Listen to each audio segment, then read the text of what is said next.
Makes sense. But don't you think that if he had actually played knight takes h3, black really pushes that, right? Black absolutely pushes that. There was an intermezzo where black's knight on f2 could have captured the h3 pawn with check. It would have been a 3-on-1. I think Hikaru sees it. He's shaking his head. Why is he shaking his head? I think he realizes there was a little mutual blunder there at the end of the game. But the fact remains, a draw in game one. What else could we have expected other than a sharp, even game, Aman? Of course, that's what we got. And, of course, it wasn't just like, oh, yada, yada, let's trade all the pieces, make a draw. It's like, no, we actually saw Hikaru down to 10, 20 seconds. We saw a piece sacrifice. We saw 2 pieces for a rook. We saw a lot, and it ended up in stalemate. And I would caution people in the chat about making, conclusions on the basis of the first game. The players are still settling in. They're still testing each other's opening preparations. Even for Hikaru and Magnus, there is a period of adjustment where you have to settle the butterflies in your stomach. And I think they did a great job of doing that overall. I think we're going to see Hikaru playing a little bit faster in subsequent games. Although, as I say that, he is taking his time in this second game. Also, a Ruy Lopez, this one a little bit different, but largely a similar structure. Yeah, and it's such an interesting concept, Daniel. What would be your 30-second explanation for why you would bring a bishop out to develop in castle and then castle and bring it literally back to the starting square? Like, how can you make that make sense? I think what people need to understand is that open and closed positions operate very differently. This is still a closed center position, and as long as the center remains closed, the value of each individual tempo is greatly reduced. You can often afford to make more than one move with each piece, and that doesn't necessarily completely change the dynamic of the position. Black is still very fundamentally sound, and there's the answer to our question, Amon. G6 by Magnus, redeploying the bishop on G7. Why? In order to protect the king and to exert long-term pressure on White's d4 pawn. And Naka's with the black pieces here, unless I have it backwards, just confirming. Nope, he does have black. Okay, just making sure. But bishop to g7, and it looks like we're going to see this knight g3, maybe just a slow-moving game. You know what's interesting is this is the same structure as a King's Indian, but it's vastly different in the sense that rook e8, you're not playing f5 and going for that, f4, g5, g4. I don't think we'll see any of that, so it's going to be much more central play. And another big question, how is White going to resolve the tension in the center? If so, there are 2 ways to do it. White could play d5, and then the game does take on a more King's Indian flavor, and we actually might potentially see Black dropping the knight away from f6 and trying to push the f-pawn, although I agree, I think it's very unlikely. But I think the likelier scenario is for White to take on e5 and open that center up, and then try to massage those squares in the center. Get the knight not to g3, but maybe to e3 and eventually to d5. Magnus, though, he keeps the tension, gets it to g3. How is he going to continue? Are we going to see those kga4, bishop d2 moves? Just trying to keep the tension, exert as much pressure as possible. Yeah, I feel like these are the kind of games where you see queen c1 and you're like, oh, yeah, that's a really, really impressive move. I honestly think your speech about tempi is so relevant here. You were talking earlier about how closed positions, the value of individual tempi is not as high. And look at this. We see moves like queen f8, rook d8. There's nothing that has been captured yet, Daniel.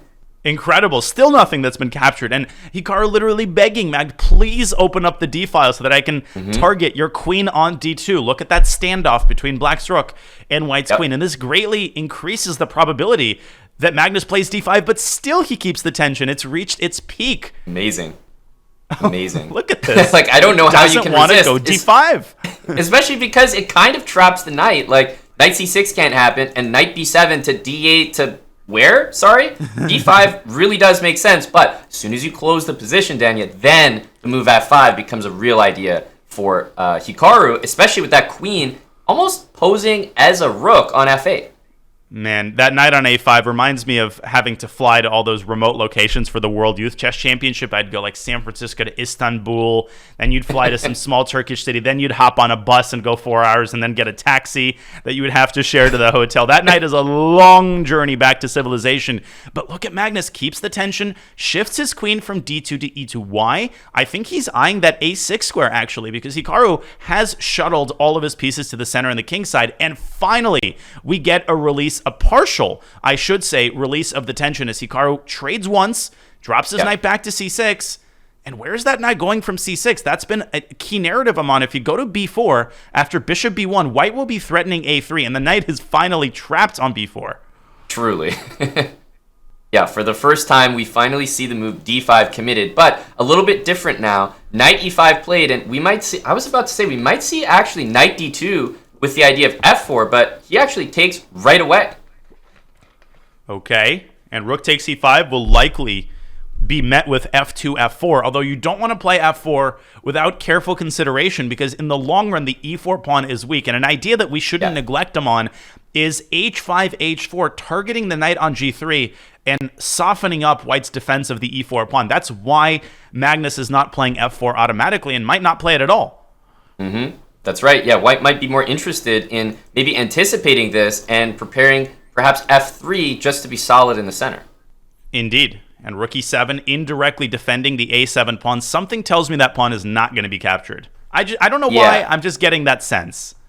You have a very keen sense for the position, Dan. Yeah.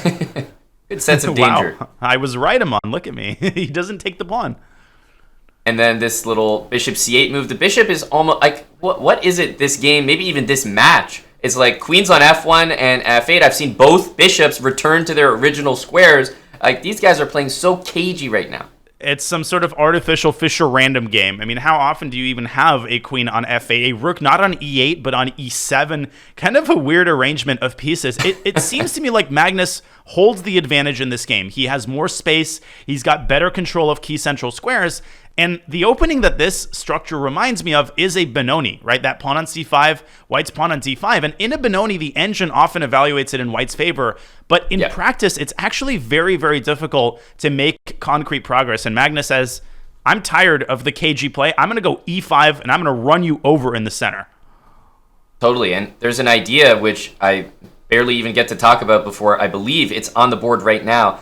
I almost want to award this a double exclamation mark just because of how thematic it is, Daniel. Pawn takes, and then white continues pawn to f5. And all those black pieces that want to use the e5 square are looking at the pawn and saying, come on, dude, move out of the way.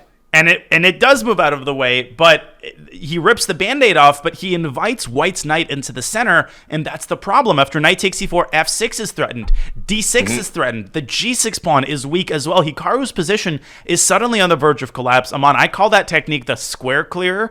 It's where you push your pawn up and vacate the square left behind in order to put a knight on that square. Black's position is in dire straits. And we are all wondering how you came up with that great name. I'm known for my originality, man. That's why they paid me the big bucks to commentate the SEC finals. And after e4, we essentially have the same position, except the d6 pawn is missing. Because if white had played f5 first, there would have been a pawn on e4, pawn on d6. White's position is so much better with these moves included. Rook e8 and tactics everywhere. Rook takes e4 is the threat right now. Yeah, and the move f6, which probably tempts a lot of people watching this show right now, I think it fails tactically. Black can take on f6, and after the trade, the e3 bishop is going to hang. It's actually a pretty easy line to visualize if you look at that e3 bishop. That bishop would love to be anywhere but there, and that's why bishop g5 here has to be seriously considered by Magnus, but it can be met with the move f6. So yes, the eval bar giving a big advantage, but in practice, a very hard position to navigate accurately. The bishop slides up to f4 instead of g5. Yeah, and the double question mark is showing up there, Daniel, but it's almost a double question mark because you could have done better, not because bishop f4 itself was so bad. Oh, blunder, rook e7! Oh, Hikaru forgot. My goodness. Hikaru forgot that rook takes e8 is going to pin the queen. He drops a minor piece. Yeah, at first I was like, wait a minute, bishop a6. Is he forgetting there's a queen on f1? But then it was a step further than that. He knew the queen was there, but Magnus, rook takes e7 and rook takes e8. He is going to pull away with a victory here, especially with 10 seconds left on the clock for Hikaru after this blunder. And he resigns because a6 falls. You can't take the queen, and Magnus strikes first after that initial draw.